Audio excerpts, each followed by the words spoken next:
Okay, so for this assignment, you're going to take both sides of genre as well as composition and writing. So you're going to read a text of your choice, and the genre for this week is poetry. So you can read any poem that you want or the poem attached at the bottom.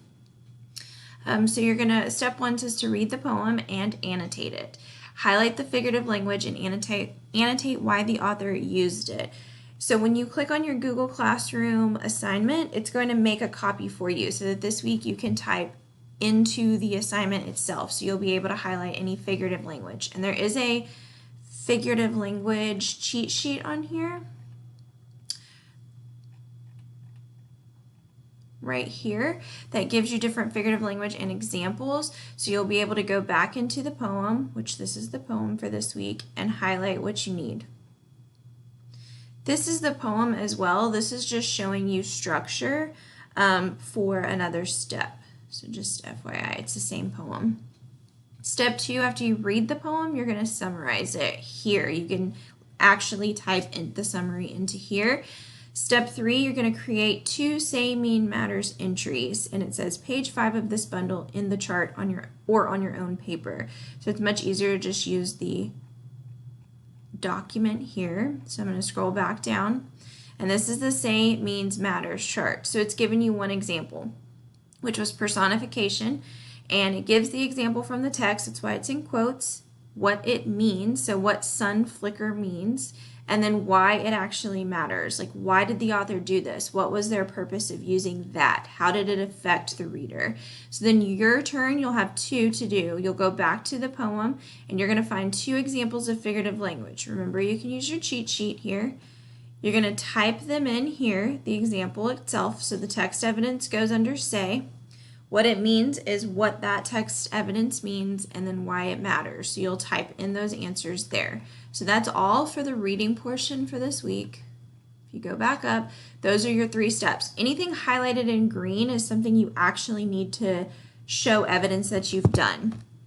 So on the writing side, you're going to do a free write. And it says, think about some kind of food in your family. One thing that someone makes, or even you make, that you really like to eat.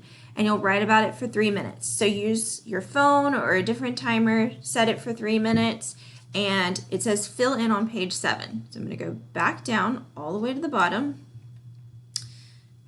And right here, it correlates where it says step 1. It's step 1 of the writing. So you will click on it, type in for 3 minutes, just free writing. Don't think about what you're writing, just write about food that's important to you or your family. After the 3 minutes, it says, read the attached poem, noticing the parts that you find interesting. You've already read it if you've done your reading portion, so that's why that isn't highlighted. So this is just an opportunity to reread that poem. Step 3, notice the structure, and that's why we gave you the poem kind of broken down into structure. I want you to pay attention to the structure of it.